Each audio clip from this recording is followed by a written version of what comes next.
Bom dia a todos, eu me chamo Kedma Yamamoto e eu vou apresentar o trabalho intitulado Estrutura Trófica das Assembleias de Peixes em Lagos do Parque Nacional de Anavilhanas. Na Amazônia Central, a flutuação do nível da água possui média anual de 10 metros, promovendo a alternância das fases terrestre e aquática, resultando assim em modificações drásticas nas condições ambientais, exigindo adaptações específicas da ictiofauna, principalmente durante o período de cheia e seca, com adaptações morfológicas e fisiológicas. Dentre os rios que formam a bacia amazônica, destaca-se o Rio Negro, pela sua grande diversidade íctica, estimada em 1.165 espécies. O Rio Negro é caracterizado também pela sua coloração amarronzada e pelas suas características físico-químicas oligotróficas. Poucos estudos já foram realizados no Rio Negro em relação à ecologia trófica e à interação da ictiofauna com os ambientes, que são importantes para gerar informações sobre os padrões biológicos da ecologia trófica das espécies e de suma importância para mitigar políticas públicas sobre conservação e manejo dos estoques pesqueiros.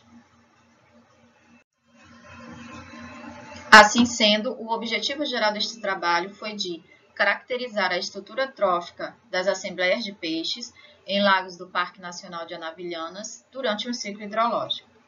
E ainda, identificar a composição alimentar das assembleias de peixes durante os períodos de cheia e seca, classificar as assembleias de peixes em guildas tróficas, de acordo com a composição alimentar, e identificar possíveis variações temporais na estrutura trófica das assembleias de peixes durante os períodos de cheia e seca.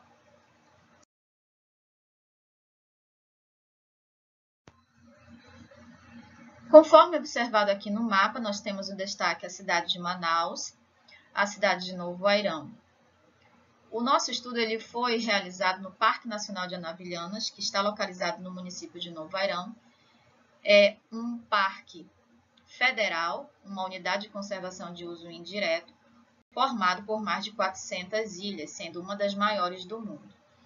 Os dados foram coletados no Lago Prato, Canal Iri Grande, Canal Iri Pequeno e Arraia. As coletas foram realizadas utilizando baterias de malhadeiras no tamanho de 30 a 120 milímetros entre nós opostos, dispostas na margem do lago e na água aberta, durante um período de 24 horas, com despesca de 6 em 6 horas. Após as coletas, os peixes foram formolizados numa solução de 10% de formol, etiquetados, embalados e trazidos para Manaus. Em seguida, os peixes foram lavados em água corrente e conservados em álcool a 70%, foram pesados, medidos, realizada uma incisão ventral e retirado o estômago, sendo este colocado em placa de Petri e sob uma lupa determinada a sua dieta com a identificação dos itens alimentares no menor nível taxonômico possível. Também foi determinada a frequência dos itens alimentares através da frequência de ocorrência, dado pela seguinte fórmula, onde FO é a frequência de ocorrência, I é o número de estômagos em cada item alimentar e N o número de estômagos analisados com o alimento.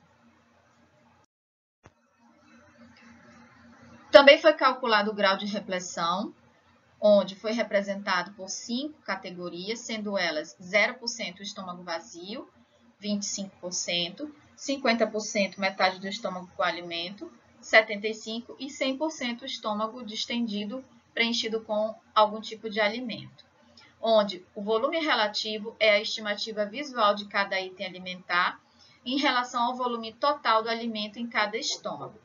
Também foi calculado o índice de importância alimentar, o IAI, dado pela seguinte fórmula, onde I é o item alimentar, F é a frequência de ocorrência e V é o volume de determinado item. Os resultados do nosso estudo, obtivemos um total de 896 indivíduos capturados, distribuídos em 5 ordens, 13 famílias, 24 gêneros e 32 espécies durante o período de seca, e 4 ordens, 14 famílias, 25 gêneros e 37 espécies durante o período da cheia. As fotos nos slides ilustram algumas das espécies que foram selecionadas para que fossem realizadas análises do conteúdo estomacal.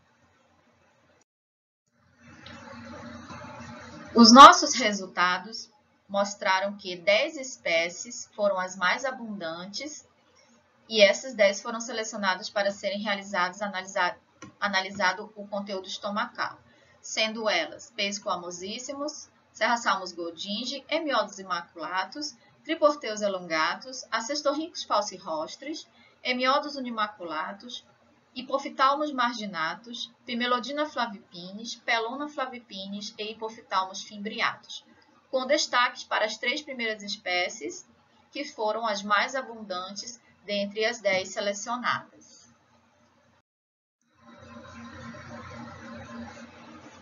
Os nossos resultados mostraram que, de acordo com o grau de repressão durante o período de cheia, a maioria das espécies apresentaram o estômago com algum alimento, como indicado nas setas vermelhas, dentro da classificação de 25%, 50%, 75% ou 100%. Ou seja, durante esses períodos eles exploraram uma grande quantidade de itens disponíveis no ambiente aquático.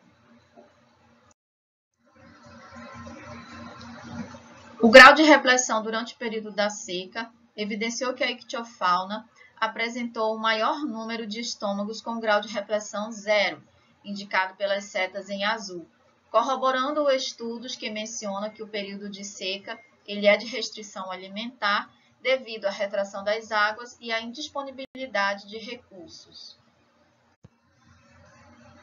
A composição da dieta mostrou que a ictiofauna explorou uma diversidade de itens, sendo eles peixes, insetos, material vegetal, frutos e sementes e camarões. Também foi identificado e classificado o item material digerido, que foi composto por uma pasta, uma espécie de pasta, onde não foi possível determinar a sua origem, presente no estômago dos peixes. Na ilustração, nós podemos ver a diversidade de insetos, como moscas, formigas e vespas, vértebras de peixes, escamas, peixe quase que inteiro, na foto, como podemos observar, e crustáceos como o camarão. Foram classificados através do índice alimentar as guildas.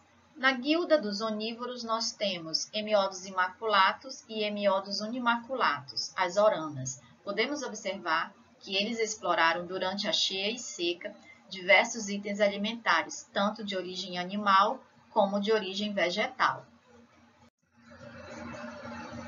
Também classificada na guilda onívora, nós temos Triporteus elongatus, que tanto na cheia como na seca, explorou peixes, material vegetal, frutos e sementes e insetos. Na guilda frugívora, nós temos um representante que é a Pimelodina flavipinis, uma dimoela, conforme o gráfico ilustra que, principalmente durante o período da cheia, ele explorou esse item alimentar, corroborando que é também o período onde ocorre a maior frutificação dos frutos da floresta de Igapó. Já a guilda piscívora, ela foi representada por Acestorhynchus falcirrostris, o peixe-cachorro, que se alimentou exclusivamente de peixes, principalmente no período da seca. Na guilda dos carnívoros, nós temos um representante, a pescada, Plagiostis squamosíssimos, seguido de Serrasalmus goldingi. Ambos exploraram diversos itens alimentares, principalmente de origem animal, como peixes, insetos e camarões. O terceiro representante da guilda carnívora, podemos observar pelo índice alimentar, foi Pelona flavipinis, o apapá branco, onde ele se alimentou dos itens peixe, insetos e camarões, tanto na cheia quanto na seca. Assim sendo, o nosso estudo ele conclui que a ictiofauna explorou a diversidade de alimentos disponível no período sazonal, Dentre estes, frutos e sementes e peixes foram os itens mais abundantes nos 2 ciclos hidrológicos. 4 guildas formaram a estrutura trófica do estudo, sendo elas onívora, frugívora, piscívora e carnívora. E na seca, as espécies apresentaram pequenas restrições alimentares e na cheia foram encontrados um alto índice alimentar. Estas foram algumas das referências utilizadas na nossa apresentação. Esse é o nosso contato e o nosso muito obrigado pela sua atenção.